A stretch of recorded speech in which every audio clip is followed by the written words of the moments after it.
One. Nick, Jesse. happy you came on, man. First things first. Okay. I want to see if I can get your last name pronunciation right from what you told me when we were in Alberta together. Nick Puig? You got her. Good I job. got it. Yes. Good job. I'm And impressed. where's that from again, man? I was born in Serbia. I lived That's there right. for just about 10 years of my life before coming to Canada. Yeah. No, that's Yeah. amazing, man. Well, I, like I said first things first with the name pronunciation, but I also wanted to go and just say a big thank you for kind of being so supportive to me in the last kind of couple years there that we've kind of crossed paths a little bit. Just being around you, dude, like has and seeing how you operate, like I've learned so much. Like I try to pick your brain as much as possible when we're together, but just like being around you and seeing how you operate and kind of do your thing has been really like eye opening. So thank you. I know you, Jesse, you're a good dude, and I'm glad our paths crossed. And I had a great time on that Alberta shoot. I'll never Yeah, forget. yeah, Yeah. for sure. Yeah. um, house looks good. Thanks, man. It's come a long way. It's got a long way to go, as they all do, right? But yeah, big changes.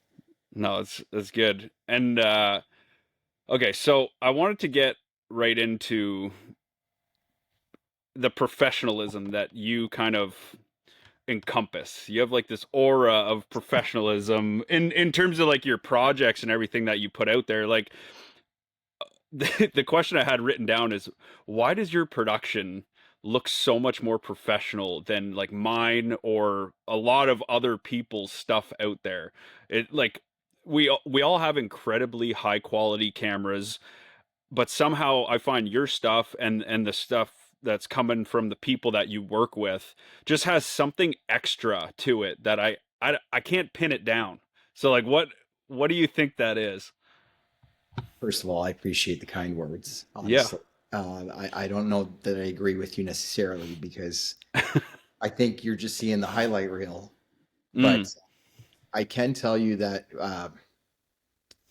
what I think makes a big difference sometimes is being intentional with every single thing you show.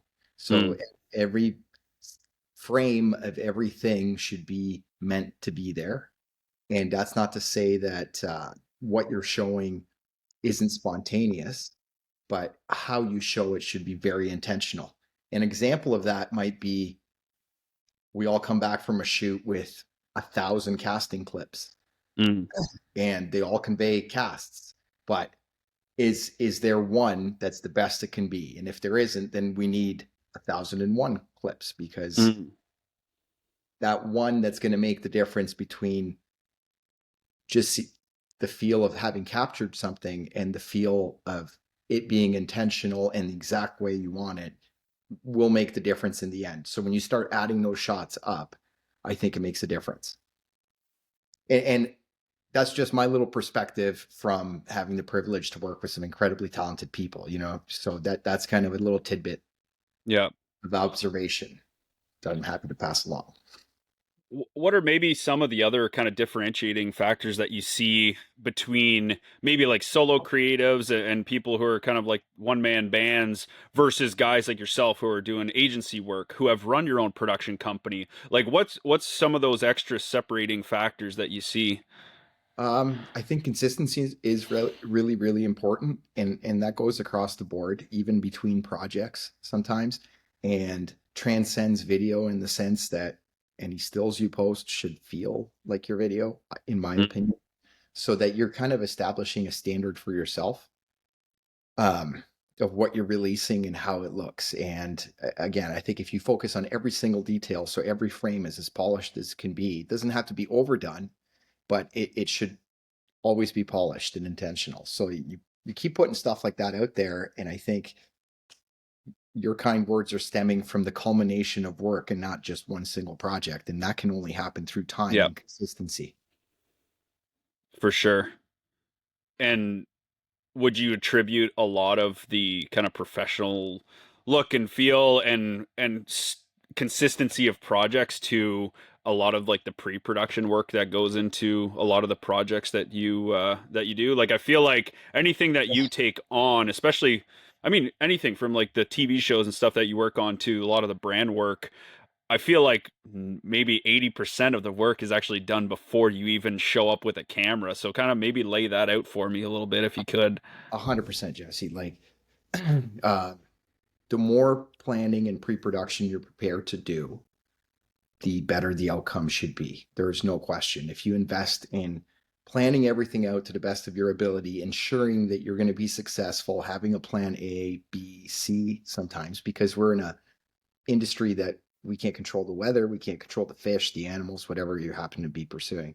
So you have to have some uh, ability to have come home or come back to the office with a result that doesn't hinge on anything else. So I think pre-production is the category we class that in, but within that, it's really planning, studying, uh, dare I say, vision boarding.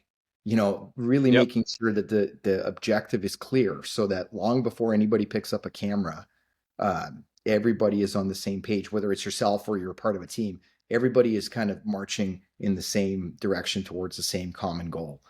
Uh, and the more moving pieces you have on a project, the more important that becomes.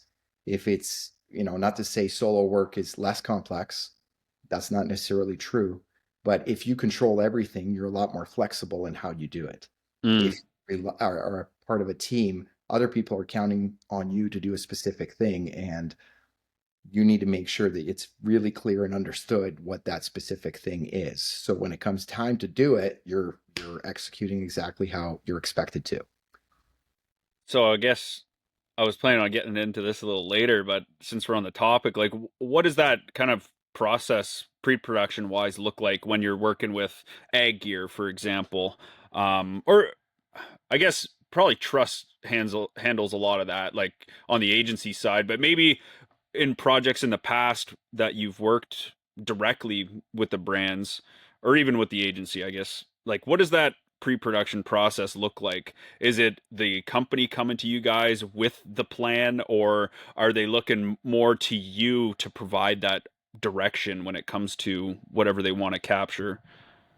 That's a great question. So, as with production companies or producers, shooters, editors, it's a wide range of experiences. There's Mm, people who are incredibly talented and great and brilliant at what they do, and then there are some that are not as good. So your range of experience can vary, and I think that's mm, always the case. I think there's great agencies and maybe some that could be better, yeah. but your experience will vary. So you brought up trust. That in particular, trust is the pinnacle of, in my experience, incredibly talented and capable people being allowed to be good at what they're good at while being Mm, part of the team. And I've always had great experiences on every single project because uh, we're always free to push limitations and boundaries of any kind. And I think that translates into results. On other agency experiences, there's already a very clear objective of what needs to be achieved and what the expectation is.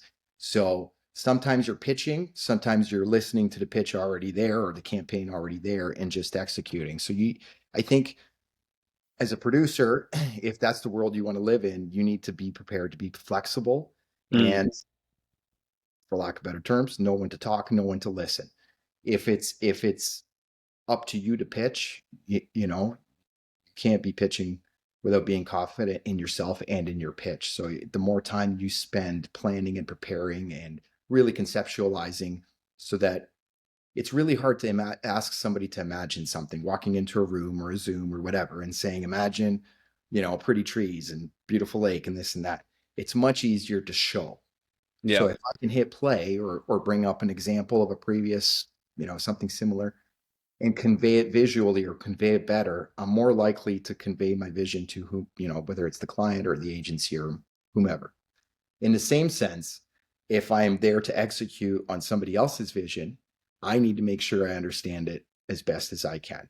Mm, And there's a range of experiences. There's people who can communicate very clearly and concisely, and then there's times where you are being asked to imagine somebody else's thoughts, and Mm.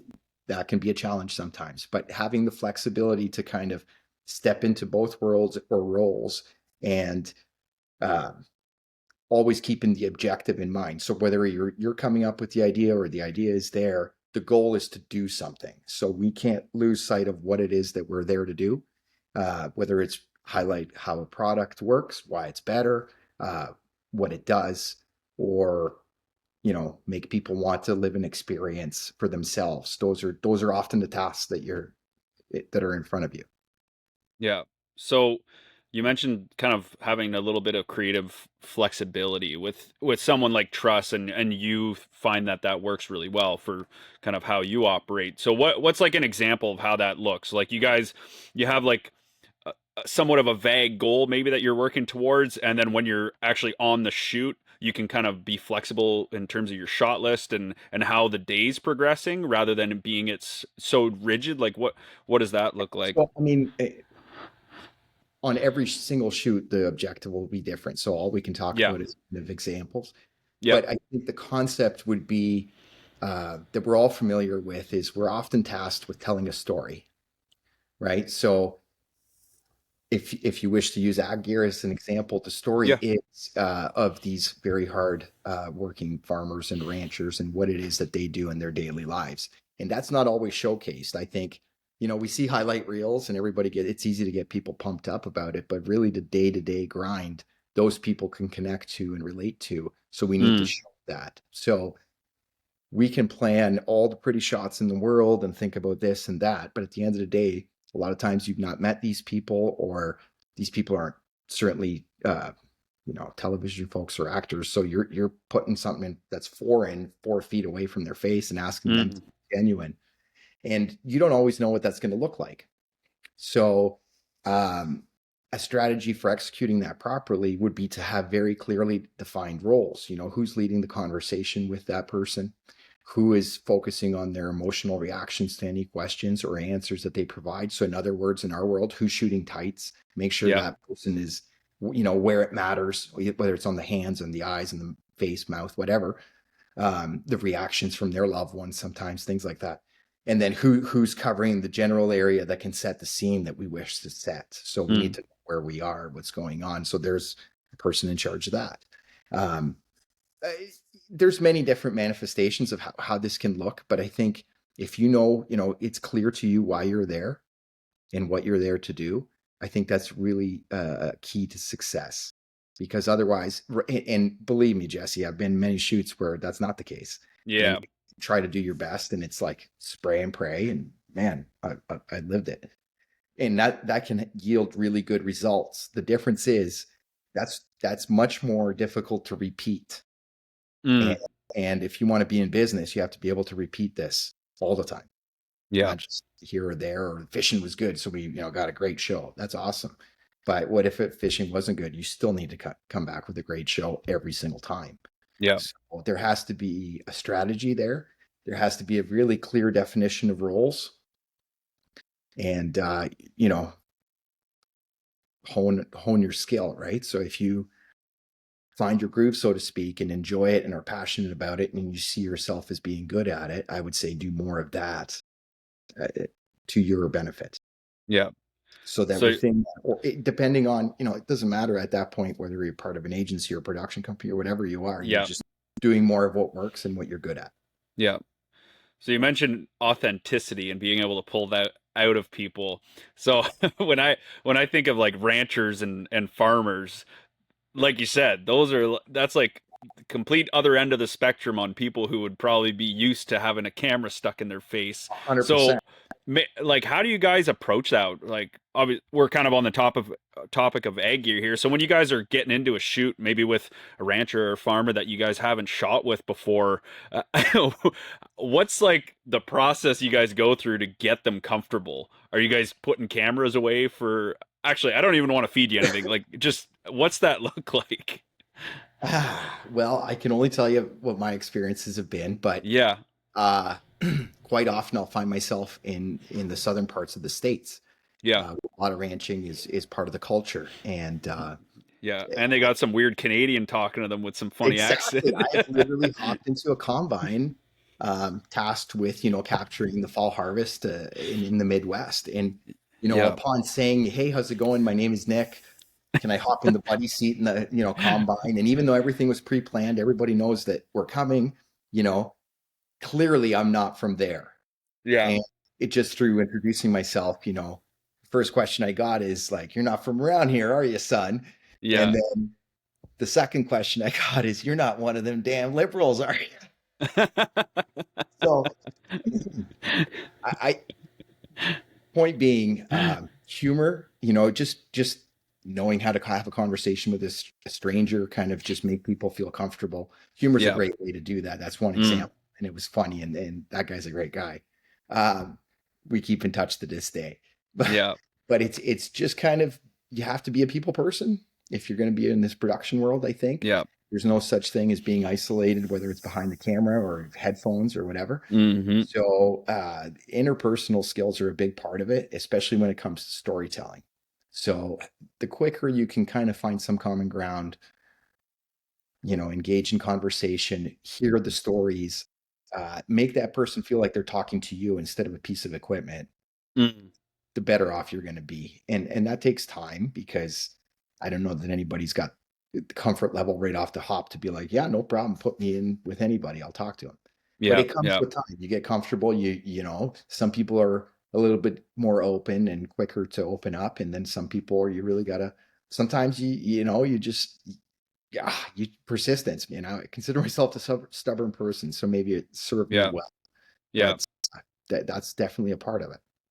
Is there anything tactically that you do kind of with your camera when not necessarily on like a egg ear shoot, but this can apply to anything where you're kind of looking for real authentic communication between you and them and have them talking on camera. Is there anything you do to position your camera so that they're seeing your face and not the back of a big screen that you have on your camera or anything like that? Like, is there anything Yeah, specific that you I'll do? try to align it. I mean, if it's just me, Yeah. I will certainly try to align it to make that offset as minimal as I can. Uh, Mm-hmm. it's still sometimes there, and then you get into second angles and whatever. But it does certainly help to be part of a team where there's a producer, and you can, they're talking to them, and you can be Yeah. wherever you need to be. Um, but you do your best, I think, would be the overall rule of thumb. You Got it. you have to. That's where the flexibility comes in, right? So we've all got that friend who can talk for hours, right? You call them and Hmm. 45 minutes goes by and you're like, "Man, I gotta go." And Yeah. then we also have those friends who will text you and because they don't want to talk. So Yeah. you know, and it's like that in real life on video. So you just have to be ready to roll with the punches. And again, if you keep in mind what your objective is, even if you know typically you should have some idea of what the answers are going to be, uh, Yeah. where you need it to go, how it fits into your overall video or your overall campaign or ad or whatever you have. So you're looking for snippets, unless it's a 2 hour documentary, often you're just cherry picking it anyway. Yeah. And mentally, as you go through the progression of opening up that conversation, you would put a checkbox next to, the beginning, middle, and end of what it is you're there to do. Hmm. Good. How how do you pitch kind of bundling deliverables? Like when I was looking through um some of your previous work, some of the hook stuff came up from that Mind of a Champion short film. And then it was very obvious that the Numbers commercial that you guys did was from footage from that longer form piece of content, which actually it's funny when that came out. So I feel like it was like 2017 or 2018, It was. somewhere around there, right? Which Yep. was I think I was just coming out of university, and it was at the same time that I was like really getting heavy into camera work and even like fishing in general. And I remember seeing that come out. I had no clue. Well, I kind of knew who you were and a little bit about Vantage Point and stuff. But dude, I seen that come out. I was like, damn, like this is a possible in like the fishing world. Like this is insane. But what I was getting at is a project like that. Like, how did they come to you and say, "Hey, we want this long form and this short form, or is that something that you took and you were like, hey, we could build this longer form, and then out of that, I'm also going to sell you this short form piece.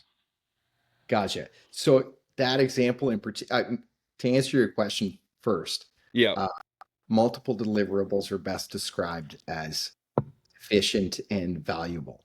So Mm, you're adding value and you're increasing efficiency by having yeah. multiple deliverables in various formats. And it's the world we live in, right? So there's Yeah. vertical video, horizontal video, stills, this, that, reels, Yeah. whatever. Everything now. All, right. So all of it has some kind of value. Now, do you want to go on two separate shoots to obtain the assets to capitalize on those channels Yeah. independently, or do you want to, do it all together at once, which you should be doing for consistency's sake anyway, Hmm. and get maximum value, maximum ROI for your video spend, right? So in that example in particular, again, the people in charge are some of the best there is. So there was no question, no question. This was not a value proposition by me. Everybody from day one understood that this is a whole campaign. That Yeah. campaign encompasses these long format stories, these short format videos, these website updates, store article, whatever it happens to be. It all kind of it's worked on at once Yeah. together, and then from there we make sure we check all the boxes in terms of deliverables. And that's because, again, we want to reach everybody, and we have to reach them in different ways, but we want them all to have the same experience. Yeah. So business wise, you mentioned campaign. So Yeah. that's one thing that when I think to some of the projects, maybe I've moved more towards like thinking of it as like a holistic campaign that I'm working with a brand on, and trying to build assets to support that.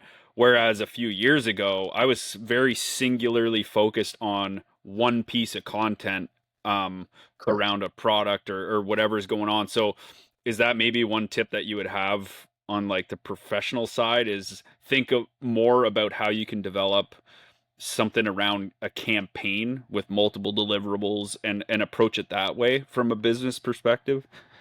I think depending on your own business objectives, you can Mm, make either way work, Jesse. Like, I want to be real yeah. clear. There's no right or wrong, right? It comes down to what you want back out of it.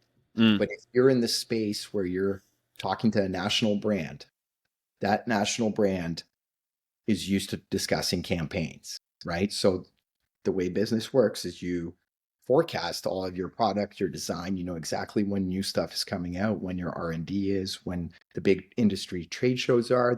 yeah. You're going to announce these things, so you see it coming, for lack of better terms.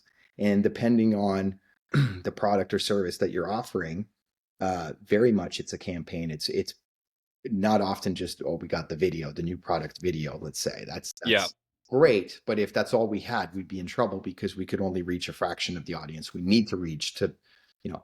And I Yeah. realize this is a scale, right? So we are in fishing, for example, as an industry where you have, you know, uh, one person family companies that are very innovative and move this whole thing forward, but are limited by the resources they have. And then on the Mm, other side, we have such a wide spectrum because you have multinational, multi, whatever, yeah. holding companies, right? Like, Yeah. so it's huge. You have no budget and you have unreal budget. Yeah. So you have to find read the room. You have to understand, what's in the realm of possibilities. Sometimes it is just a video, and that's perfectly fine because you can Yeah. do a lot.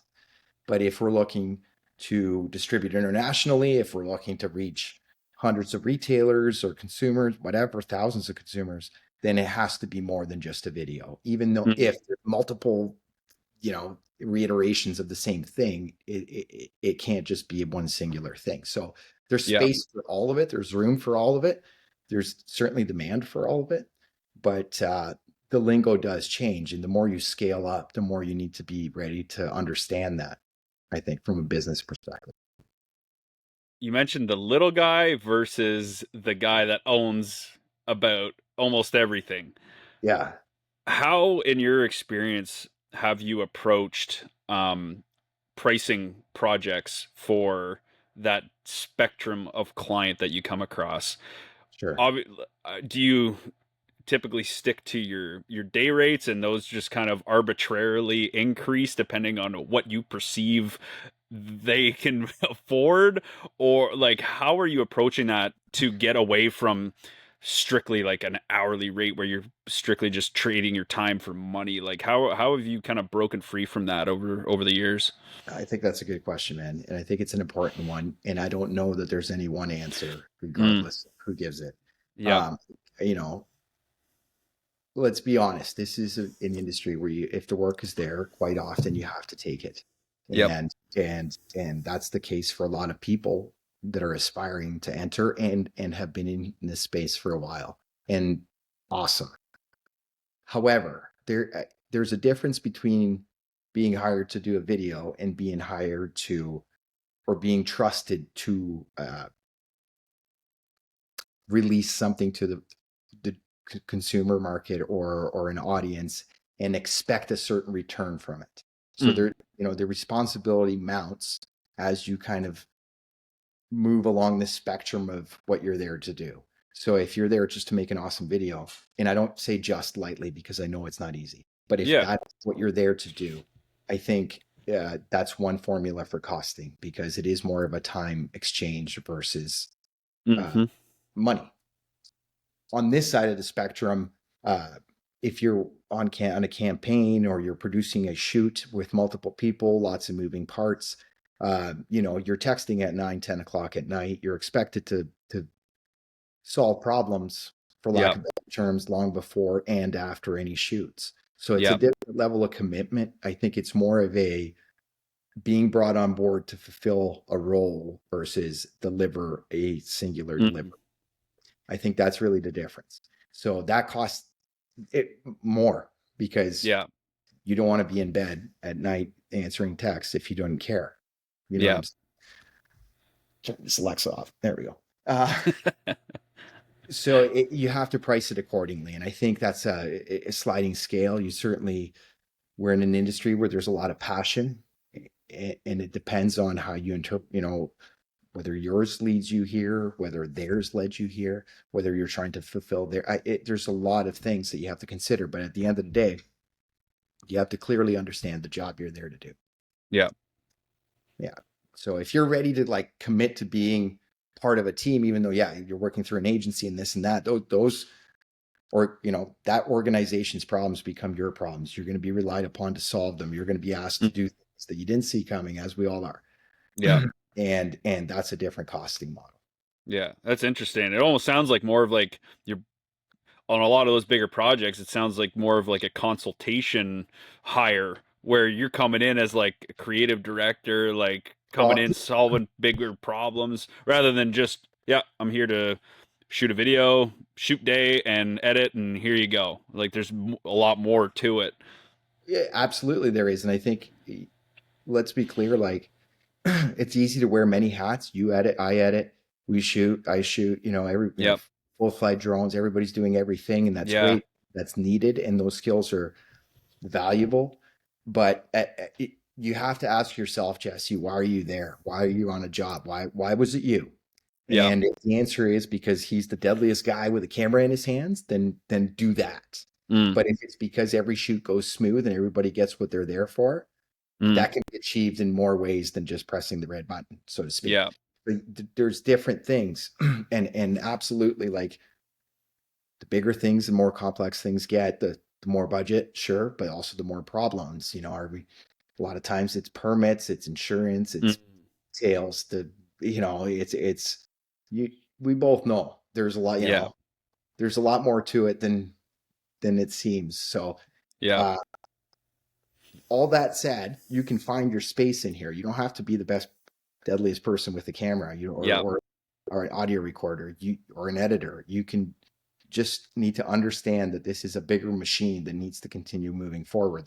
There's always a need for it, and how do you help it move forward? Or find your little place where you're good. You know, Yeah. I yeah, think that's super important, man. Like carving out your little piece and being okay with it.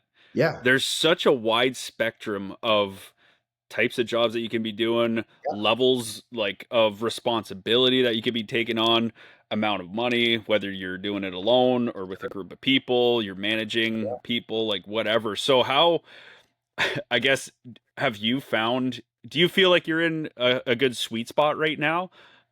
I, yeah, I do. I mean, I feel good about where I am, Yeah. and it's been a interesting learning curve. I've certainly been blessed to work with some great people, both as coworkers and then across great people too as clients. So Yeah. all of those experiences have led me through an evolution of where I wanted to be and where I ended up, and then where I saw myself again, and then move kind of towards that because I don't think there's an end. Certainly, I think you can have goals and it's important, but I think Yeah. it's good to have other goals once you're kind of closer or at where you want it to be. So, and life changes too, right? Like, Yeah. how old is Stetson now? 10 months. Right. So I'm sure life looks different for you today Oh than it yeah. did years ago, and it certainly will in a couple more, Yeah. you know? Yeah, for sure. It's like the well, and the more I look around at what other shooters are doing, the more I kind of realize like how much of a bum I am in a way. Like how do you have that do you still have that same feeling maybe of like I I guess a little bit of the imposter syndrome stuff, but like do you as you're getting up like a little older in terms of like your career, do you still have those feelings of like, damn, all these younger guys are coming in, like I gotta step my game up, or have you really gotten comfortable in terms of the little place that you've carved out for yourself and just doing the best you can in that space? That's a great question. I mean, I can Mm, answer it today as though I feel 100% comfortable with where I am, but that may not necessarily have been the case always, and it may not be the case always, right? So, yeah, um, here's the thing. If I'm not out to be the best, I never was. I just really I loved this industry and the experiences and the people that I was surrounded by and wanted to find a place and kept working at it until I felt like I had a place. Maybe yeah, that's the best way to say it. yeah, And then I learned so much, Jesse, like so much. You go through, and I don't think it matters at this point, like whether it's video production or if you have your own little business, a little store or whatever. I yeah, think you're going to learn so much and you're going to evolve, right? And I think we all go through this, like, I just want to be a part of it, whatever it takes phase. And then whatever work is there, we take phase, and it's quantity. And, you gain experiences. I feel like, fortunately, I've been blessed to really realize that, what it is that I want to spend my time doing. So, who the people I want to work with are, what hmm, types of projects I'd like to be involved with, and those things. And you realize it's not about quantity, it's about quality. And if you can have five or six clients or partners that are, yeah, productions that you're involved with that you truly enjoy, and working with people you truly enjoy working with, like friends, yeah, in my experience, that's as good as it gets. That's when you kind of feel like, okay, I belong. yeah. Yeah. So you mentioned the small client list. I feel like I'm in a really good position right now with that. Good. I have a small handful of clients, Yeah. have a very good personal relationship with each and every one of them. The Yeah. work I'm doing is very fulfilling, and Good. I like the working relationship is amazing. But at the same time, I know it's not going to last forever. It's going to things are going to change. The path isn't going to be 100% straight. This is basically my third year into it doing it 100%. Got it. How have you kind of navigated that and created longevity in kind of this world? So, if you're looking for an answer that's going to give you any certainty, I don't think such a thing exists. Of course not. I'm just Right? looking for It's your just perspective, experience. right? Yeah. Because the Yeah. reality is life happens. Life always changes. Mhm. Companies change hands, personnel change places, Yep. uh, relationships change, whatever the case is, and I hope it never doesn't work, but you may face times where you didn't see a challenge coming or whatever. Yep. My advice through experience would be, if you focus on what you're doing at the time and still have some kind of outlook for the future, but don't stress too much on it. Mm. You want to let your work do the talking for you, ideally. So Yeah. Yeah. if you're focused enough on what it is you're doing and you're any good at it, you shouldn't have to worry if there's going to be a demand for your services, regardless of what's in the future, what the dollar does, what the, there's so much Yeah. stuff you'll never Yeah. control. So you can stress about it all you want, but if you just focus on what you're doing, you're helping yourself in the long run because you're building this repertoire, this CV of things you're a part of that you're happy to put there and showcase. Yeah. And if you have to have a little bit of faith and understand that if the person on the other side of the table wants their stuff to look as good or go as smooth or sell as well or whatever the case is, then they're going to have to put their trust in you and say, we want our stuff to look like your stuff or like Mm. past and stuff. So that's kind of the best investment in time I would say you can make instead of worrying. Not to say you can't, shouldn't have a strategy. Obviously, we're like in an environment where you can't predict the future. Nobody knows Yeah. what things going to be. Things change rapidly because of technology, like at a pace Yeah. never before. So we Yeah. can all sit here and think about this and that, but realistically, focus on what you got in front of you. Use that to get to the next one, to the next one, to the next Yeah. one, and have faith that that's going to continue to happen for a reason because you're good at what you do. Yeah. And how important, or I guess over the years, like, do you make a concerted effort at the same time to be just keeping in touch with people For sure. or reaching out to new potential opportunities? Like, how much of your time, I guess, over the course of a year is spent around that? Or even like how important has it been for you to attend trade shows even though you might not be specifically there to do a project for a Right. client or anything? Like, are you getting yourself out there even to this day to still kind of network? Well, I think that changes also. So there's an evolution there. I Mm-hmm. think Jesse, trust me, I've done enough trade shows in my life to Yeah. last me like I'm good. But Yeah. and Yeah. that's like 5 or 8 years, like Yeah. and you develop a little community because you realize it's the same people pounding these show circuits around the Yeah. country internationally, and it's great. I have some great friends because of it. But I think at that time that's needed. So you need to be out there, you need to be shaking hands, you need to be introducing yourself, if nothing else. We are in a Yeah. very small industry. Mm-hmm. So it's just good form to do that and to know who's where and who's doing what, because you'll find that you're not the only full of energy 30 some year old looking to make change, whether that Yeah. means video, whether that means bass boats, whatever. Yeah. It, this energy is out there and you want to be involved with those people, and the way to meet them. And this can all come long before any sale or exchange of Mm. services or Yeah. anything like that. It's just good to be aware of what's happening. Yeah. And then as you get busier, so let's say you pick up some work, the snowball gets rolling, Yeah.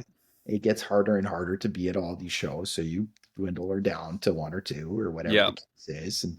And that's how you maintain those relationships because those people move around that you've met, much like you Yeah. move. Yeah. And if generally the industry is aware of what it is you do, you don't necessarily have to be there all the time. It's nice Mm-hmm. when your work is there and you don't have to be there. So you can say, oh, swing by this booth, check out this or that or whatever, Yeah. Yeah. that will happen. But that just takes time. So, having run a production company, we were open for hire. So you could call at any point and say, hey, Mm.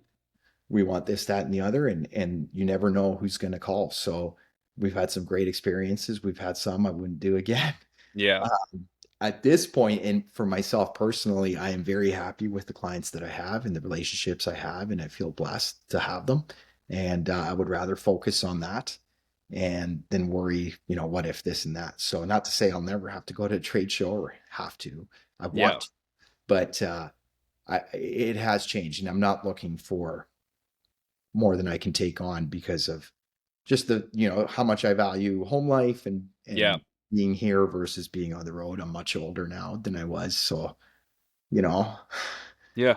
I'll take an extra week or two a month at home if I can. So Yeah. I'm just obviously that all changes. Like I said, companies change hands, but in many cases, I've worked for the same people in multiple companies. Mm. And if you find, you'll find the same thing, I'm sure, that as, this umbrella swallows this organization and that one, this, and this person Yeah. ends up there. What Yeah. has worked in the past should work in the future. And when somebody has trust and faith in you, they will find you when it's their job to ensure that their organization's success needs to move forward. Yeah. No, it's interesting. And like just being in it, like I've already seen that. Like once you're in it and doing the work and amongst the people who are hiring the people to do the work, your name gets out there, things Yeah, come in, ideas flow around, your name gets tossed around and opportunities just come. But you have to have the work to back it up as well from you do. You of do. course. And Yeah, like even touching on like the personnel switching around and stuff. I remember hearing on a podcast a few weeks ago, they were saying like the relationships that you make now in your whatever 20s and 30s, let's say, those people when you are looking to expand your or to grow your career and kind of increase how much you're making and all this stuff, those connections that you made back then are all of yeah, a sudden the people who are in those higher level management or executive positions. And like yeah. so it's so important, even though the people might not be there right now, just for Oh, like having those relationships pay off. that's right. Absolutely. Yeah, that's what I mean. There's a lot of energy in this whole space. There's a lot Yeah. of youth, there's a lot of innovation, and Yeah. that gets rewarded typically in an industry, and I'm sure it will continue to. So you're absolutely right. You're Yeah. Yeah. absolutely right. It's you have to have faith in yourself, but you also have to you want other people around you to be successful too. Yeah. Yeah. What are some ways that you've kind of structured your business and how you operate to kind of ensure as much financial security as possible in this line of work? Retainer based pay, services is really the answer to your question. Okay. It's it, yeah. I was hoping you were going to get into something Yeah. along those lines. Like, is retainer based stuff like your primary focus, and then as many one-off projects that you can take on to maximize profit is like just gravy? I don't know that it's grave. I mean, it would be wonderful if that was the case, but I Yeah. think retainer based business is definitely a percentage of my business and an important one. Yeah. And the nature of the work will dictate if that's possible or not. So, in the marketing sense, retainers Mm. are usually how you would do that, engage in a marketing partnership or collaboration. Whereas production based work is sometimes one season, one shoot, whatever. So a retainer doesn't necessarily work. So it has to be, it's always going to be a combination of both, I think. But to answer your question, like how do you get financial stability? Because we're in a seasonal, I'm looking outside, it's minus whatever, 15, 11. Holy Uh, shit today. Nobody's, yeah, ripping around. So ain't no bass fishing going on, right? Yeah. In other words, if I depended just on that, I better have had all my money by September, Yeah. um, Yeah. which is hard to do. So the retainer can equalize and stabilize the cash flow over the course of the year, but you still have to make sure that the trouble there is having the time during. So being in a seasonal business, Bassett opener, you're going to be busy. As an Yeah. example, Mm. whenever the classic is, you're going to be busy. If your retainer based work doesn't allow you the flexibility to do those jobs when you're going to be needed, Yeah. uh, you're going to run into trouble. So you need to Yeah. make it's important, but you need to make sure you can do it. So you kind of broke down there's like the marketing retainer side and then like the production project side. So what's kind of Yeah. like that marketing retainer side look like for you in terms of what you're doing on that side? So, well, I mean, marketing is something that never truly is done or shouldn't be done Yeah. in the sense that you put a commercial out, it better stay out there or it did what it's going to do and that's the end of that. So unless it's a one-time gig, it's something that's needed day in and day out. So those are services that can include content creation, that can include strategy, that can include uh Google ads. I mean there's Yeah.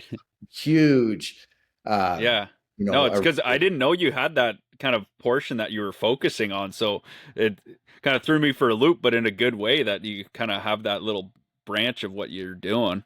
Yeah, well, I think it coincides with, in the marketing sense, there's always a goal. Often it's sales. Sometimes it's tourism, whatever. But let's say it's sales in the Yeah, fishing, it often is, right? So you can have the best videos in the world if you don't put them in front of the right people, or if they don't have the right call of action at the end and doesn't translate into sales. yeah, What good is it? You've mm, invested all this money in creating something awesome, sure, but if it's not selling if it's not achieving your ultimate goal, you better go back to the drawing board. So marketing is that piece in between, I feel like, where you're yeah, involved in the content creation side for sure, but also are bridging the gap between making sure that it's in front of eyeballs, and then also furthermore making sure that it's as efficient as possible in sales. So you're getting some idea of ROI. It's not guesswork anymore like it once was. Now it can yeah, be very strategic and measurable too, which yeah, is great yeah, because then you can say we need more of these videos, and then it makes you busy again. You see? So yeah. yeah, Oh, that's interesting.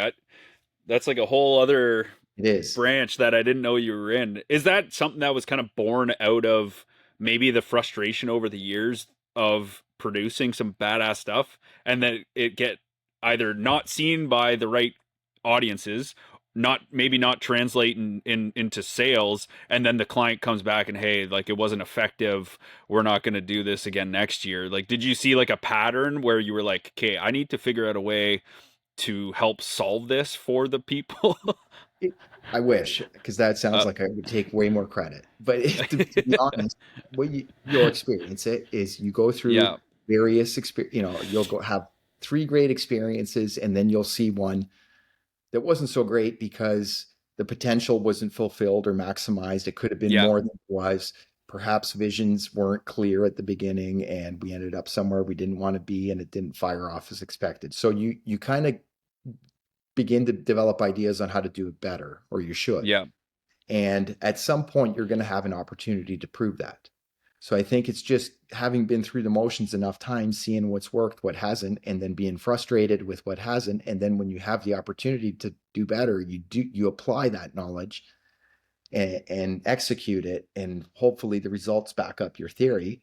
yeah, Uh, that's when you can start to see and measure. Now, the other part of this is the technology has come like so far, so far. So yeah, you can measure things even in video, in sales, and in conversions, and that we could only dream about before. So there was always this if we need this because we think it works. Well, now today we know we need it because we know it works, and without it we're be missing this percentage of sales or whatever. yeah, So when you get it down to that, in a business sense, you can clearly say, I want to develop these video assets for you. I can drive up your sales X amount. And when you mm, can see that and measure it, it's whole different ball game than let me make you a cool video.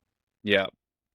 That's something I need to start tapping into because it's true. Like a lot of this stuff, it's hopes and dreams. It's like I'll build you something beautiful, and you know Yeah. you're going to, but whether it's going to show true value is the part that is very hard from a creative perspective to really tangibly feel and touch and Yeah. communicate. So uh, yeah, that it's tough, like especially when you're living in like the brand side of it where you're focusing on story. It's not so much focused on the product specifically. Like even it gets even more complicated when you're focusing on brand and story, I feel.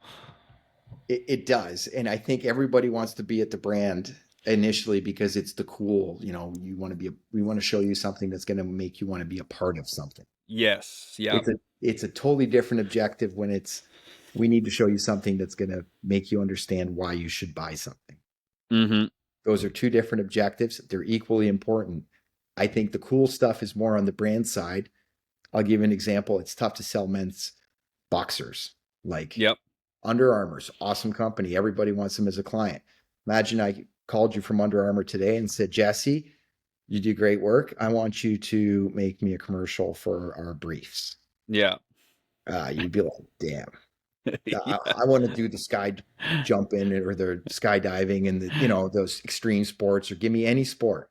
yeah, But the reality is, guess what?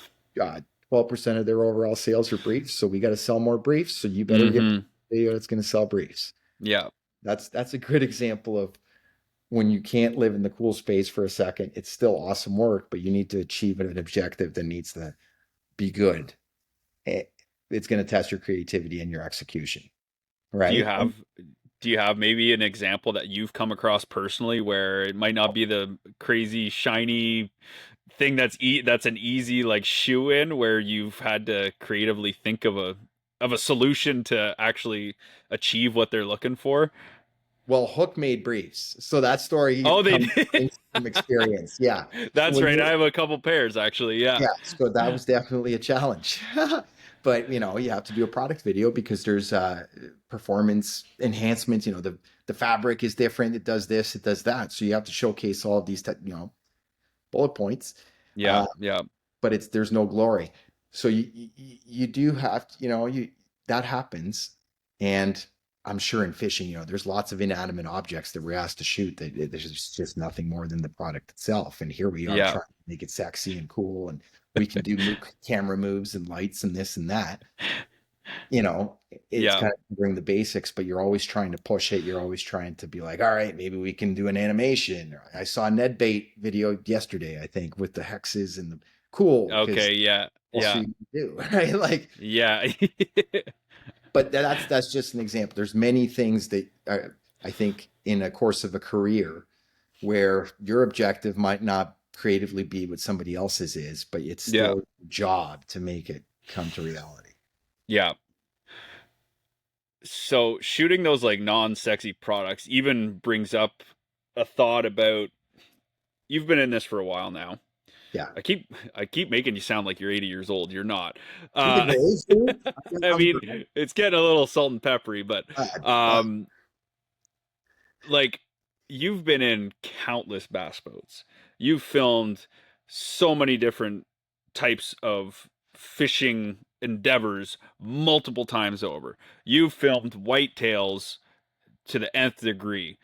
All these things you've done over and over and over and over again. How do you still have a creative spark when it comes to shooting the same thing over and over again? yeah, I don't know that I do. I mean, I hate this. Maybe I shouldn't say that, but I feel like Yeah. I've done it enough times to know what looks best Mm, in those situations. So all I can like try and do is rinse and repeat the best of the best of the best if it's in within my control. So, but however many times I've shot on a certain body of water in a bass boat, I know that the top three shots of all those experiences are stuck in my mind as the best ever. And if I yeah. can just, get anything up there again, we'll be okay. That's what I Mm, mean. I I'm never going to convince myself I'm going to be the best at anything yeah. because I'm just I have too much other stuff in my life to dedicate myself to that. Yeah. Yeah. But if I can re like if my results can be repeatable every time so that people can rely on me, that I'm very happy to be at that stage, Mm. Well, you it's know. an interesting take on it. Because, like, do you ever do anything like just to spice things up, like a new Oh lens yeah.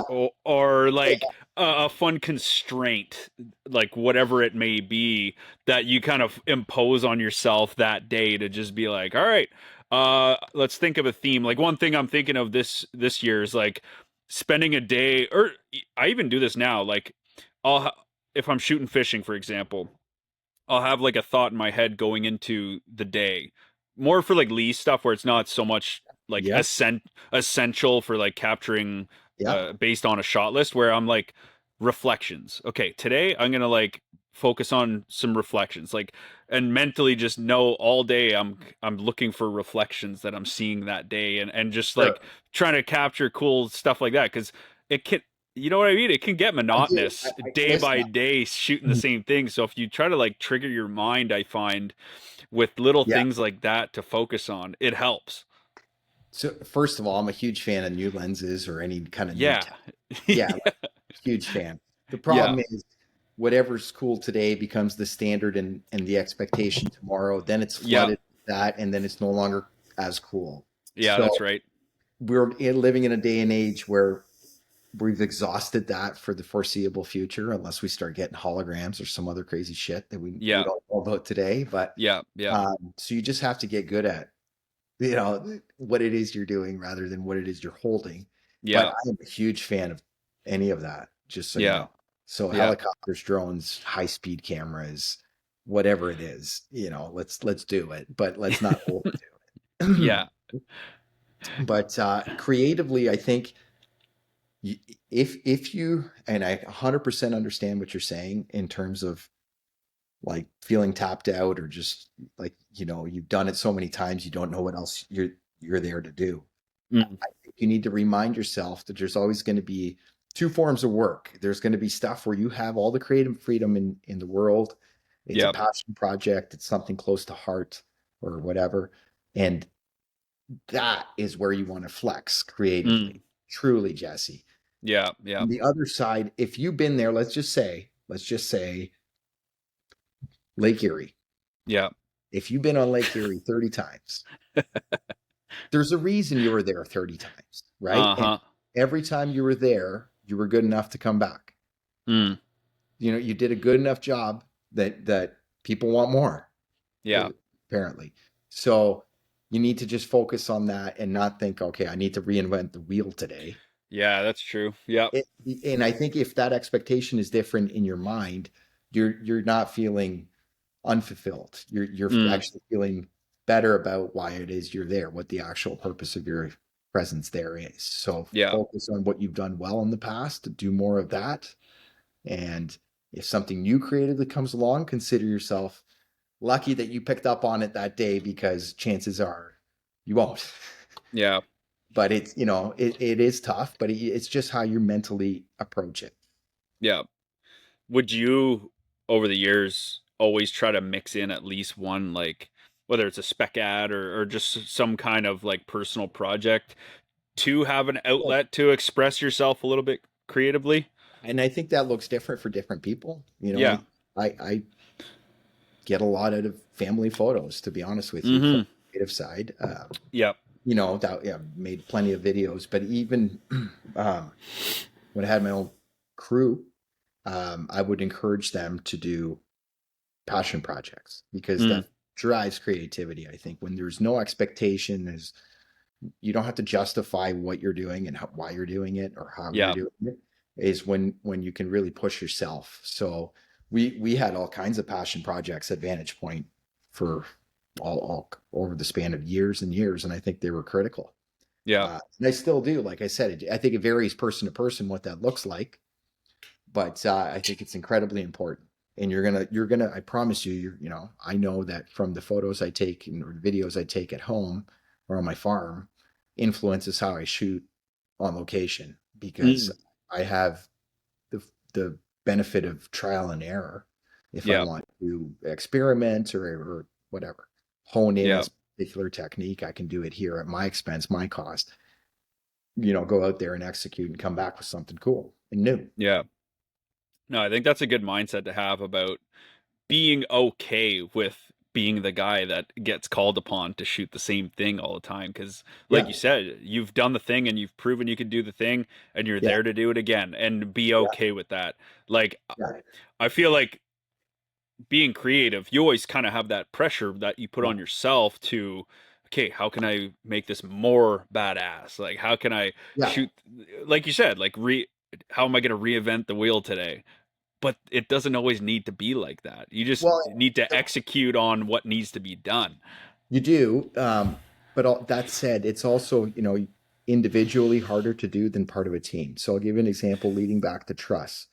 The statement Yes. I made would never make anybody at trust happy. What we would do is what's expected, and then we would once that's done, we would go back and try to push the envelope as much Mm, as a team. So it's like, what else can we do? So from a value perspective, you cover your bases, and then you try to maybe flex that creative muscle a little bit and push I or like be that. Yeah. disruptor. There is, if you're surrounded by like-minded people that believe in that kind of vision, it's easier to do. A lot of times that's not the case, unfortunately.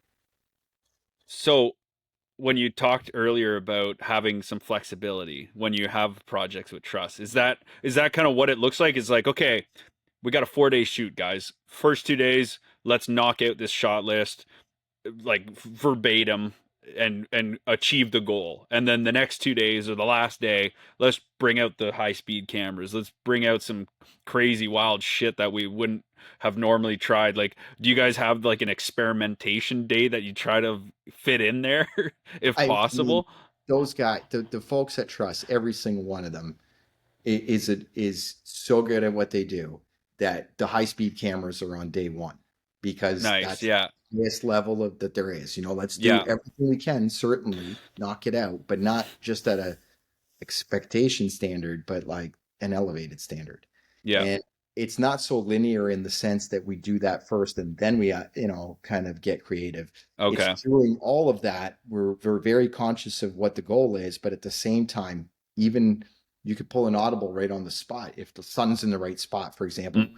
I'll give you a real world example. Yeah. The Brandon Pollock Mind of a Champion, Yep. uh, that we had a Phantom Flex there, we had the Yeah. Bass Pro camera boat there, everything's great, but the lighting really was a huge part of that shoot, and that's something we couldn't plan. We didn't know Yeah. that between this island and that mountain, the unicorn, rays are going to appear. So Yeah. you have to pull audibles right on the spot, and that's an incredibly flexible team where it's like, Yeah. hey, get us to that side of the lake, let's go, let's make this happen, and you do it in a matter of minutes, and it works out great. So, Yeah. I mean, yeah, I think that's a great example of people, pushing the bar in every way possible, and then saying, what else can we do? And just that kind of freedom is very liberating and rewarding, or to be part Yeah. of it like that, where you can be like, well, helicopters, and the next thing you know, there's a helicopter. That's awesome. That if that's what it takes to make it better, then that's what it takes to make it better, and that should always be the mindset. Yeah. So that crew was Vantage Point, obviously, right? I trust in particular with the whatever it takes mentality. Vantage Point is an incredible, talented group of people, whom many of which I still work with to this day in Yeah. various capacities, and everybody there has kind of evolved and grown, and I think we all enjoyed our time there together very Yeah. much. So Yeah.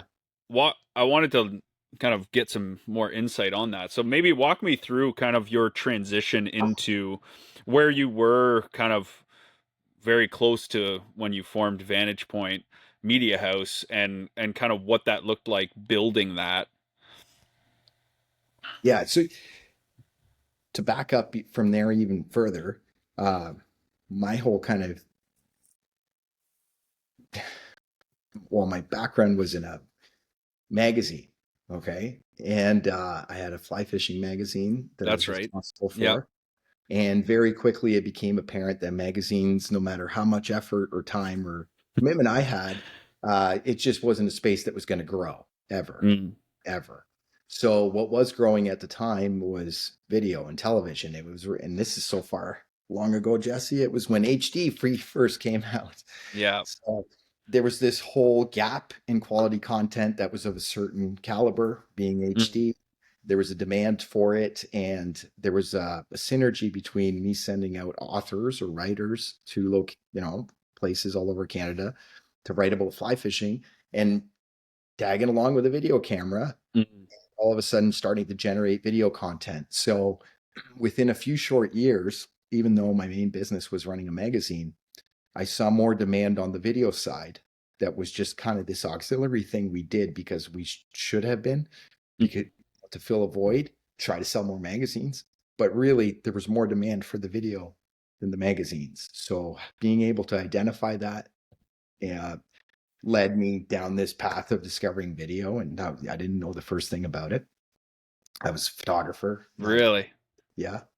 And I hired some incredibly talented people that I sat behind for years and Mm. watched them do their wizardry, and Yeah. finally cut 7 or whatever it was, and kind of picked up on a few things and went from there. And what had happened is my first kind of dabble into video was fly fishing stuff, and then quickly Other folks wanted their productions to look similar or whatever, but they weren't in fly fishing. They were in perhaps the regular fishing space or hunting or tourism or whatever. So my business model had to change, and I had to kind of get out of the fly fishing space, present myself as not a fly fishing video production company, Mm. but a proper video production company. So that was the beginning of Vantage Point, and when we started doing more tourism based work and things like that.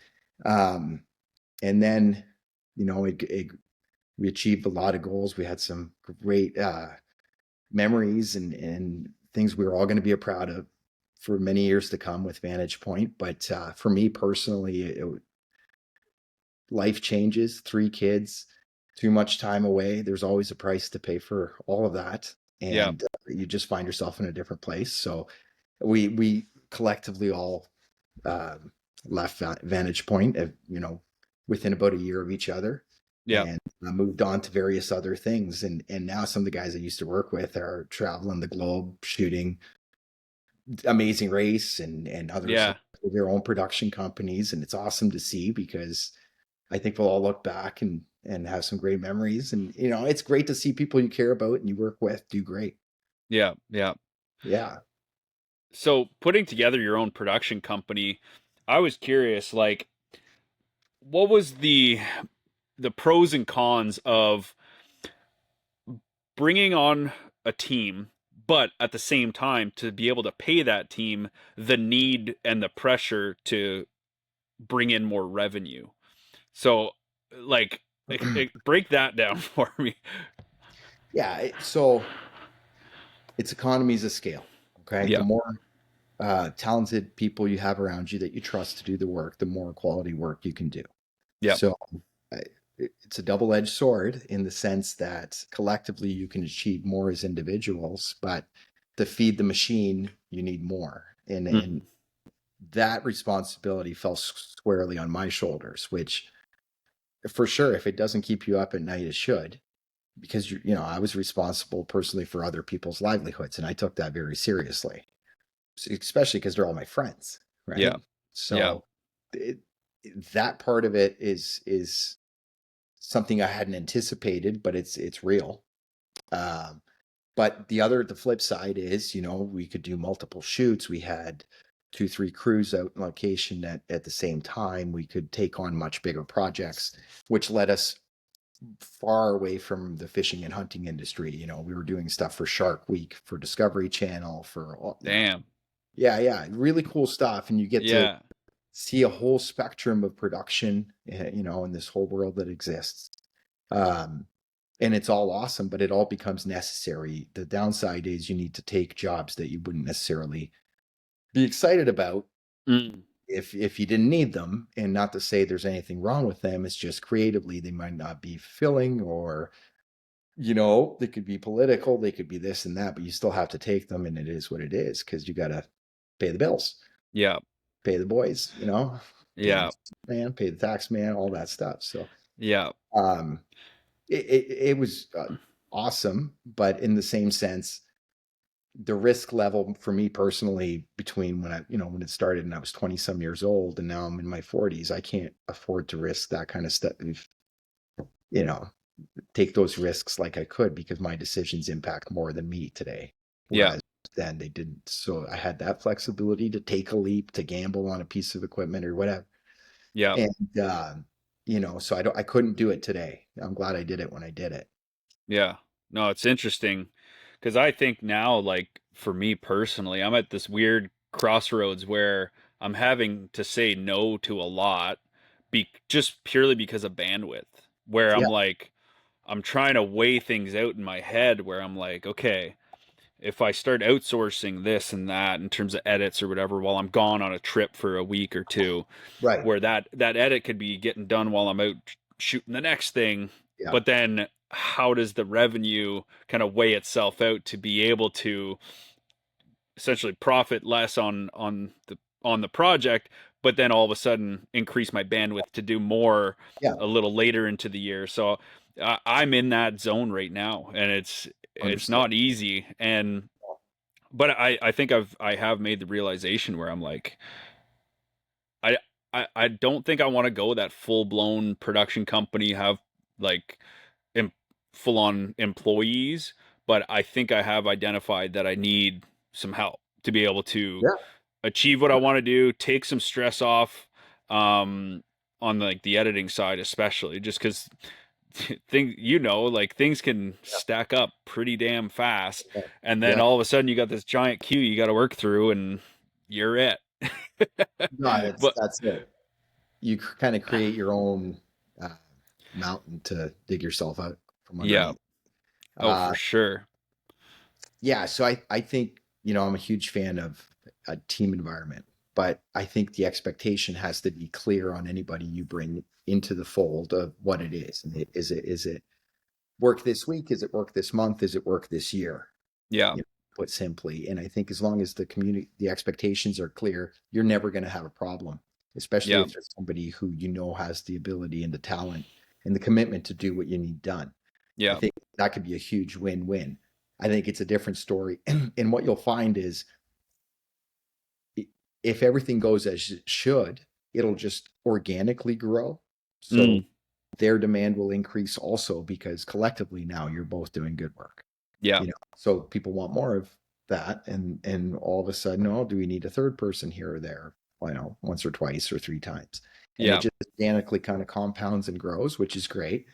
However, it's hard to retain people like that are extremely talented. mm, You know, offers real life pressures. You can't pay your mortgage that way necessarily for long. yeah, Uh, so they may have opportunities in front of them. So you just need to understand that. It's a yeah, stopgap. It's not a permanent solution. Um, but yeah, I think it's great if you can generate that much demand for the quality of work you're doing that you need help. If yeah, you can manage that and manage it well and set expectations clearly, then do it. yeah, Uh, if you prefer to be solo, then you'll have to keep saying no. yeah, yeah, Which sucks sometimes because they're going to keep looking for somebody that says yes. yeah, That's how it works. yeah. No, it's a funny spot to be in, but I mean, how hard was it for you when you were in that time of growth to be able to find people who were one capable and like had the ability to kind of execute on the vision and the projects that you had coming in, along with being good people and all that? Was there a big kind of search, or did it just organically happen through the people that you were around? Um, well, I was fortunate enough. I mean, there's a college in town that has a television and new media program, and I would say almost all of the people that ended up being hired at Vantage Point came through that program. So it Oh, was like damn. a Yeah. steady feed. We had a relationship with the college, and we had interns every year. So it was a steady source Nice. where I could vet people. And don't get me wrong, not every intern got hired by any Yeah. means, but you could identify talent. There was a stream of talent, so that helped me do it. But I would say it's still pretty rare because it's not just the talent you're looking for. The work ethic has to be a huge part of it, and Mm, that especially in this industry, like if I wanted to be a movie cameraman, I'd be in a union, and if I worked 8 hours a day, then yeah. that would be a good day. Yeah. Whereas Yeah. you know what it's like on the water, you're out there forever. Right? Like Yeah. it's a different beast. So not only are you looking for somebody talented, you're also looking for somebody with interpersonal skills. You're looking for somebody that's capable physically of doing the job and that's happy to do it. So the list gets smaller and smaller and smaller. Yeah. So it's pretty rare. Yeah. It's funny. It seems like you're right. Like it seems like there's so many people out there, but Right. when you really get down to like the nitty-gritty of the exact type of person that you need, Yeah. it all of a sudden that list becomes very small. Sure. Yeah. Agreed. Okay, I wanted to get into a couple like super tactical, just like business Yep. questions around pricing and stuff here before I get into a couple like final things. So you helped me out. I think it was like last year, the year before, when I was going through trying to figure out how to price some raw footage. So could I you break remember that. down? Yeah, could you break down it like in your experience? It comes up. I know how to approach it now, and it's worked out great for me. Right. But I know there's a lot of people out there, especially like a lot of the guys that listen to this, who have ran into that before and have no clue how to approach it when you deliver a project, like raw footage wasn't even a thought. And then after the fact, the client is like, hey, great job. We'd Yeah, love to get the raw footage. We have a little, who knows, in-house team that can take care of some short form video and stuff nowadays. That's, I feel like, getting even more that's it. popular. So, how do you kind of approach that?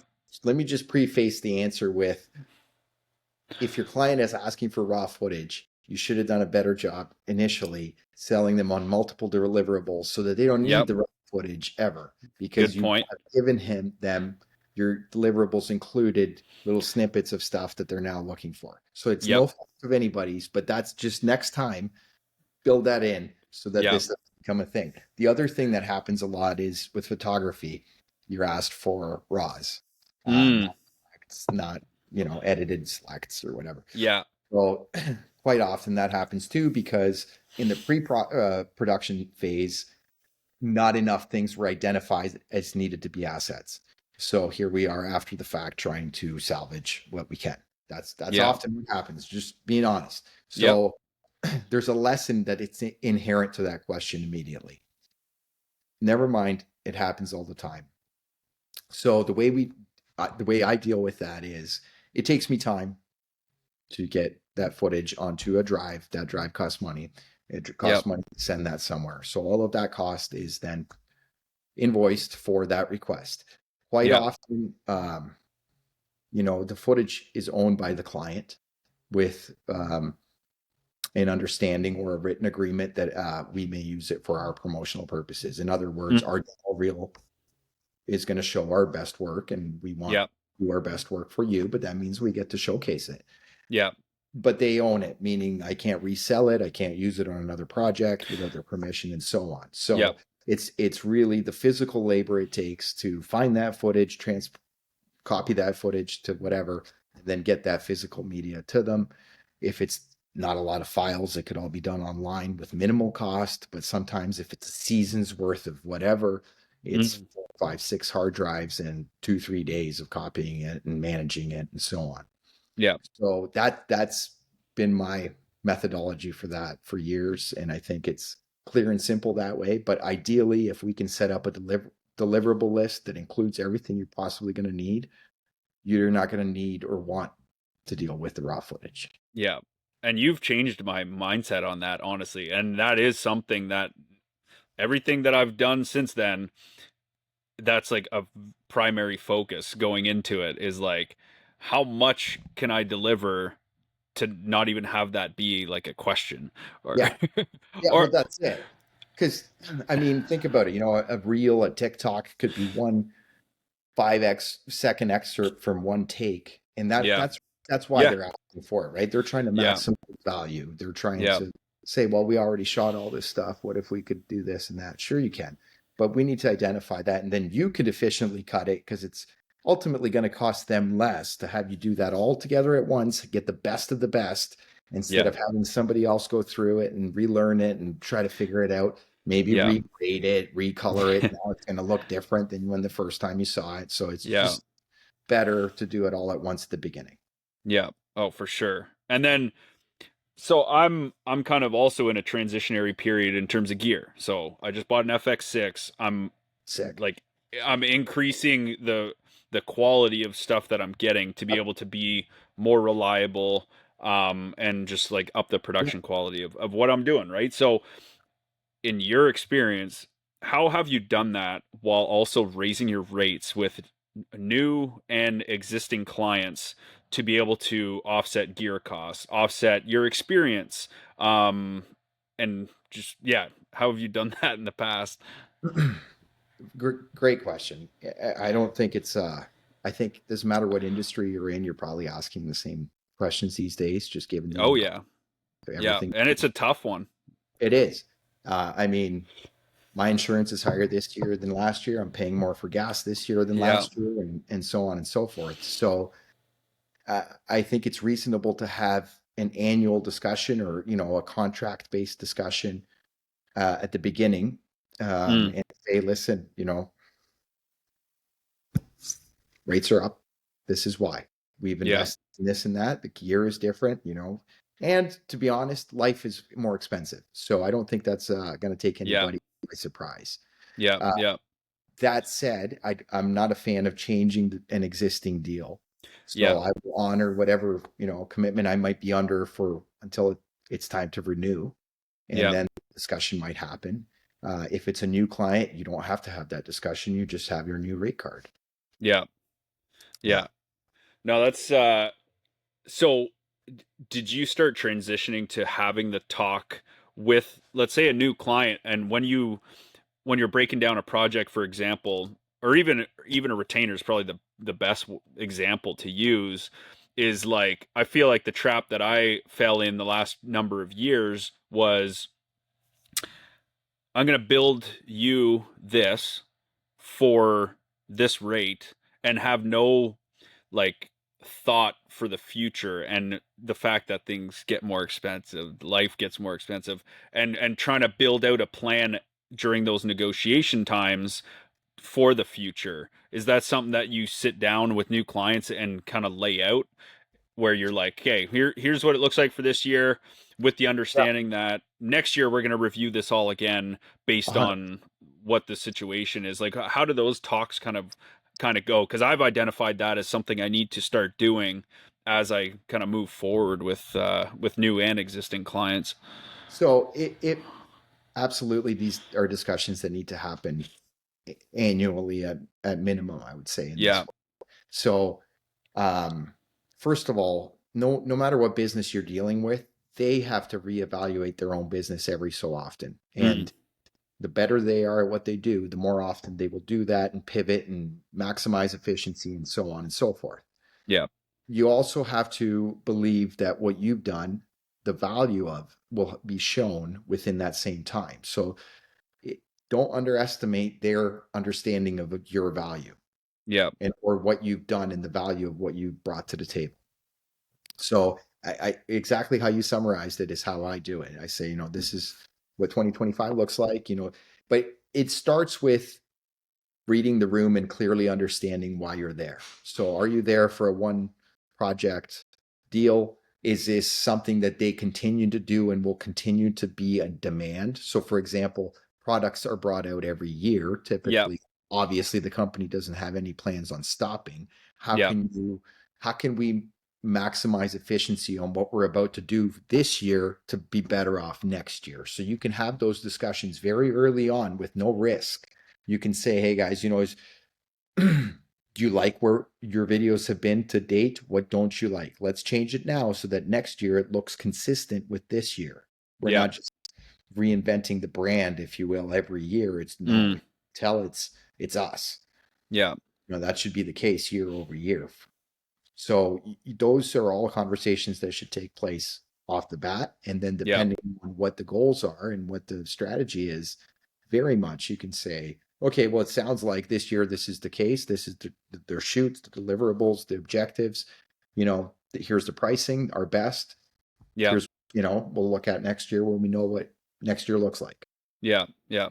No, it's a good mindset shift to have, because it's important, like, Very, because very. you don't want to be sideline or blindsiding people No. and get into that, because it doesn't work out. And have you, especially like gear wise, I Yep, find that so hard to communicate the value it of is.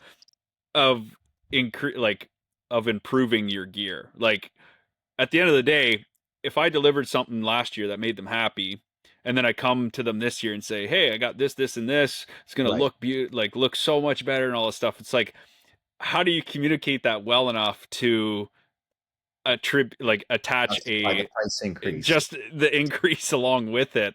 Have you run into that before, where you've got Yeah, any pushback on it, where you've yeah, I have. I certainly have. And if you look back at Vantage Point, we were one of the things we always tried to do was be at the forefront of the Oh tech. yeah, yeah.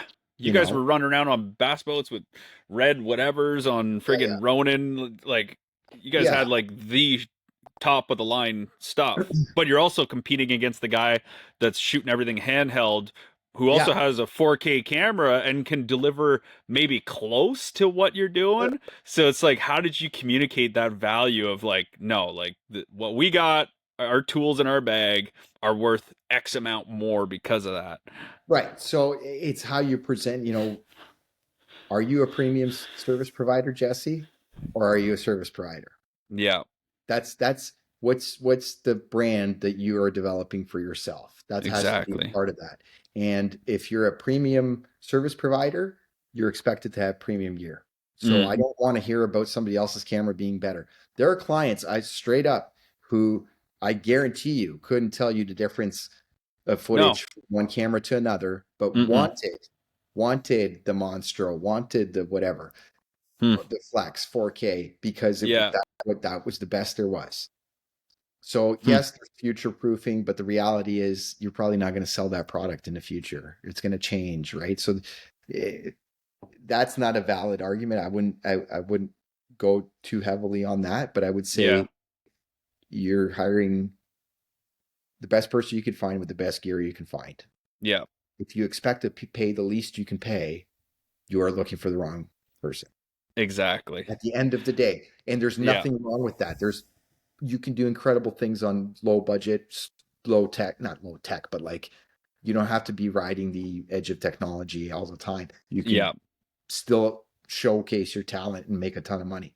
But Yeah. if you want to be a premium service provider and you've invested in your gear and this is what the standard is today and this is where you're at, that costs more. Yeah. If when you S- buy premium gasoline, Jesse, it costs more, right? Yeah, But it runs better. exactly. Yeah. Yeah. And so being one of the guys that has the same camera as a ton of people have can produce this similar quality to a Yeah. lot of people.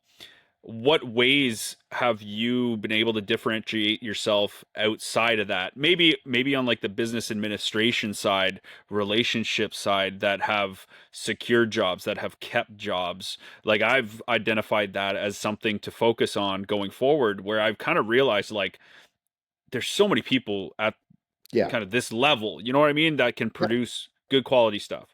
But So, I find it's the people that can execute on their promises, that can well, that's it. answer emails, answer texts, phone calls, like be reliable, where you can start to separate yourself.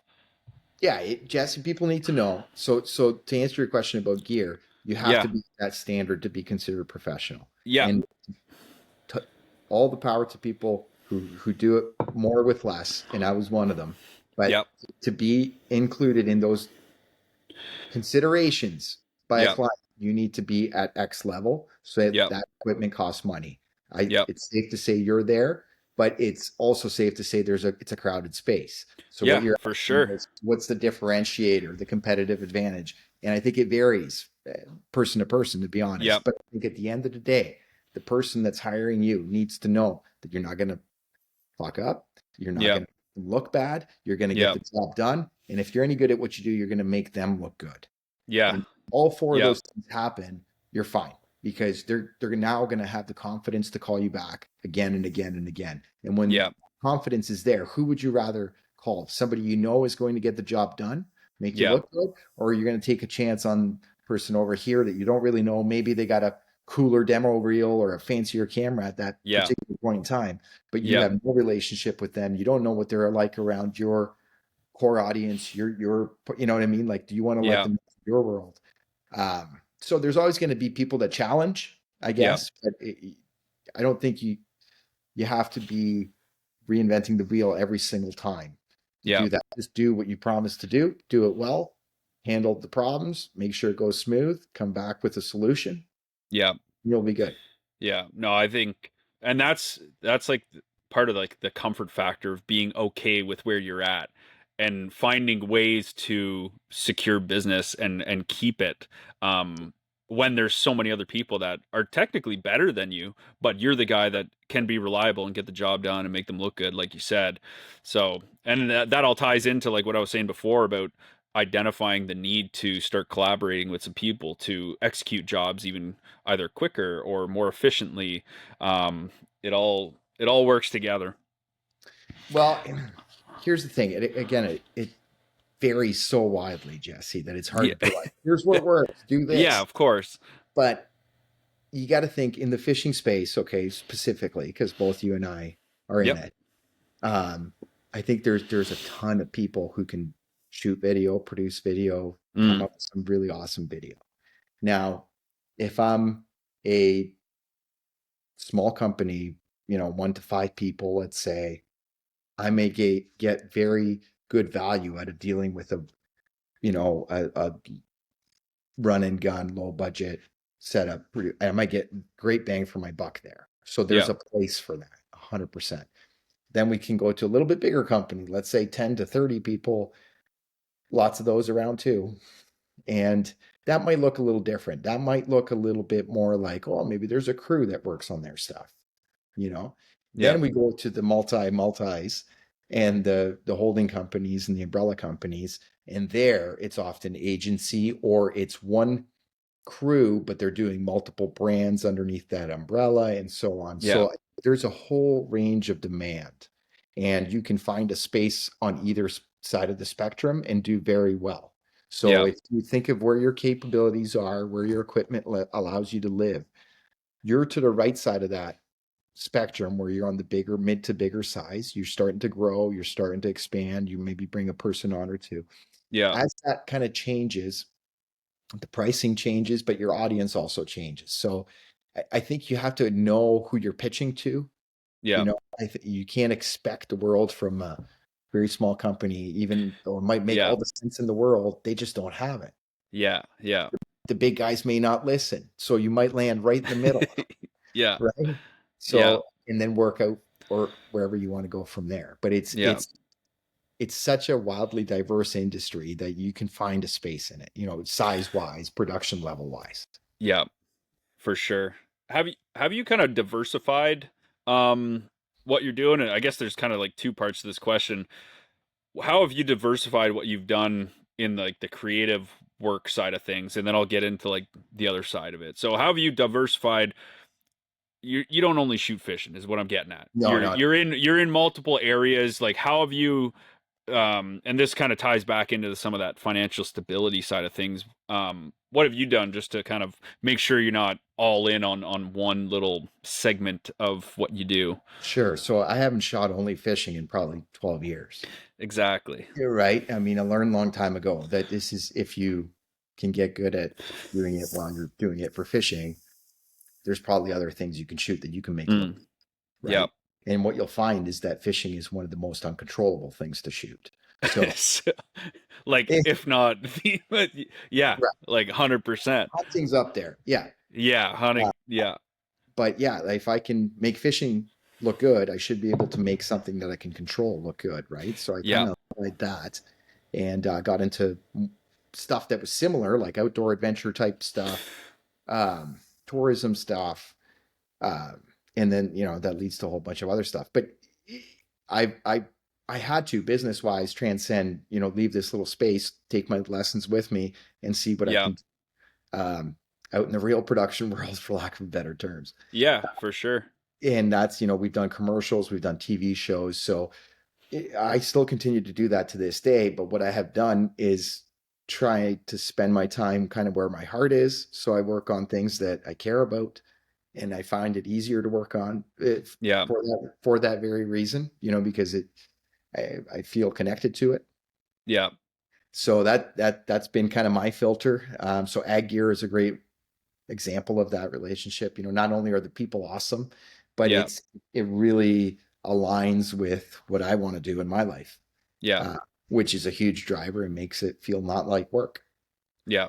But certainly fishing, is a passion of mine. Hunting is a passion of mine. Fly fishing is a passion of mine. So all of those, my career mirrors my life's interests, if you will. Yeah, which is a great place to be. Like to be Yeah. able to profit off of that is such a good feeling. Yeah. It does change. I mean, Jesse, we both know how, I bet you don't want to go fishing as much as you once used to because it's really There's chronic. that too, of course. There is. So those are lessons everybody needs to learn, and balance is Yeah.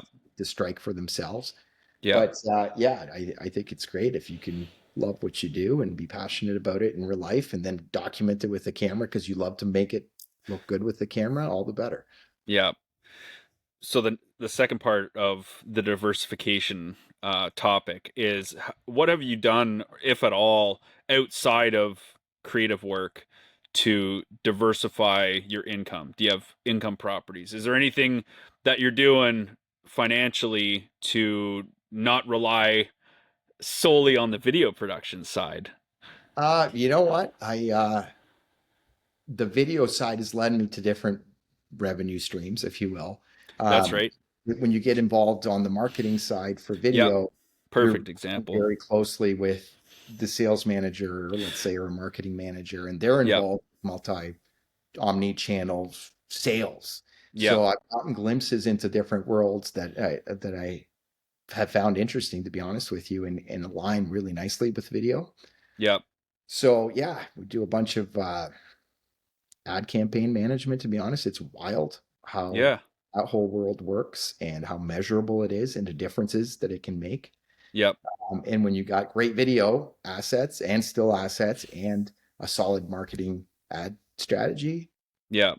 is pretty rewarding. So I've Yep. enjoyed those things, but also just I mean, that is my livelihood is video and that without a doubt. But I got a little farm, we're going to sell Yeah.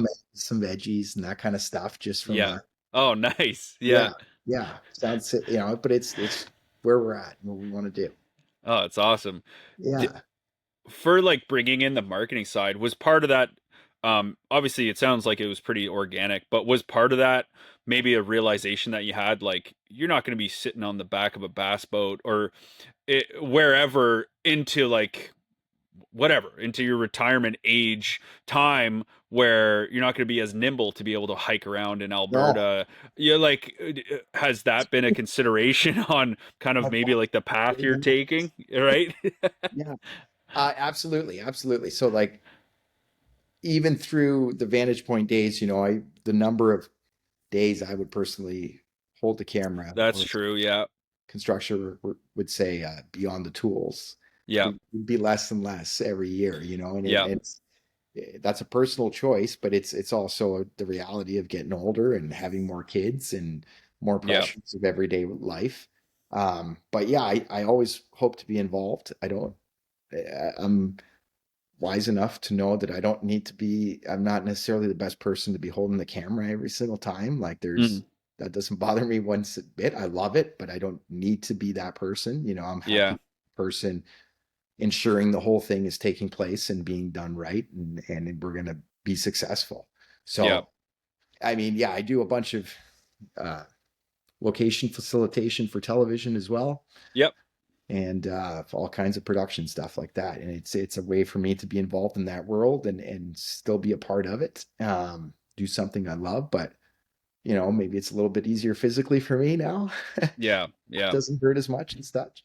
But hey, I'll still go up a mountain. Okay. Yeah. I know I'm you not, can. I'm not there yet. You're like a fucking mule, dude. You could do just about anything and live off of a dart. Like Yes, we shot together. Yeah. Yeah. uh so funny. All right. I guess we'll end with this. So like All right, this buddy. is my favorite part of any conversation, talking about family. What boundaries have you set for yourself that now that you have a family? Boundaries Yes, around work, specifically. 10-4.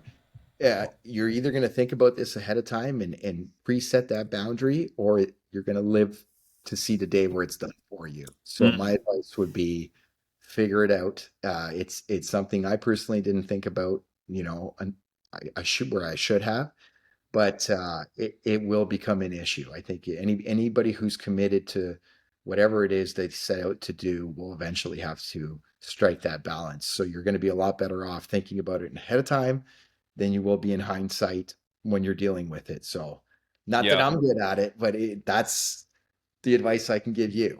Yeah. Yeah, for sure. Yeah. What like what kind of boundaries have you set for yourself now? I remember when we were talking, I can't remember if it was in Alberta or where, how you said like I've really focused on I take like one trip a month max, like for a week. Like little things like that. Like you've kind of built yourself up to that. Is there anything else similar to that?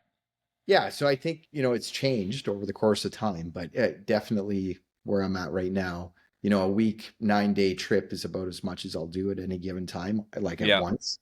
And Mm, then if I can limit it to no more than 10 days away a month, and by away, I don't mean I'm not working. I just want to sleep in my own bed yeah. with my Yeah. family, right? So those are kind of were my takeaways, and it's for what I personally need to manage my life. That's worked out well. But Yeah. it changes because when I was younger, that wasn't the case. And I think hadn't if I hadn't gone as hard as I did when I did it, I wouldn't be here talking to you today in this capacity. Yeah. So there's a time and a place. I think you got to look around what's around you where you want to be in 2 or 3 or 5 years and Mm, say, okay, this is how I can get there. And it might include a year or two where you're pounding the road or whatever the case is, yeah. but as your kids get older, I promise you it gets tougher. They want to come with you. You don't want to be away as much. And it's just Yeah. one of life's realities. So you find ways to stay busier, closer to home, or just focus on the things you really enjoy doing that, you might not make as much. But Yeah. if it's enough and your family's good, then, that for me, that's good. Yeah. Yeah. No, it's I spent a lot of the holidays thinking about Yeah. that type of stuff where the last couple of years it's just been running, like trying Yeah. to get my feet under me, let's figure this shit out, like, Yep. but now that's not 100% figured out, but it's pretty stable as much as it can be. It's now thinking to the future and okay, how the hell do I prep properly for retirement and like things like that you got to Yeah. think about in the future, and then really looking at family values and what you want out of work life balance, as weird as Sure. that can be sometimes, and trying to plan for that. So it's interesting getting people's perspectives on it because like you said, everyone is in their own different situation, but Yeah. I think like you said, the more you can kind of pre-plan for that, the better. I agree, man. And it's just don't ignore it. Yeah. It'll catch up with you if you ignore it. If it's in your mind at all, you're already doing it. You're already Mm, thinking ahead. And I don't know that I've ever found like I don't know what I'm going to do when I retire. I just have to have faith that what I'm doing now is going to, lead me down a path where I'm going to figure it out. yeah. But if I focus on what's in front of me today, that's what counts, right? Yeah. And yeah, but dude, just keep it rolling around upstairs and you'll be fine. Yeah. No, appreciate it, man. Well, I think we'll leave it there. I know you got some stuff to do and don't want to keep you too long, No but worries, man. Enjoyed it. thanks, man. A lot of what you went through and backed up by true experiences, I think is going to help a lot more people than just me. So I thank you for hopping on, man. Dude, anytime. I wish you nothing but the best. We got to do a better job of staying in touch. And Yes. yeah, we'll talk soon. Good stuff, Nick. All right, buddy. Have a great weekend. All right, man. See ya. Talk Bye, soon. everybody.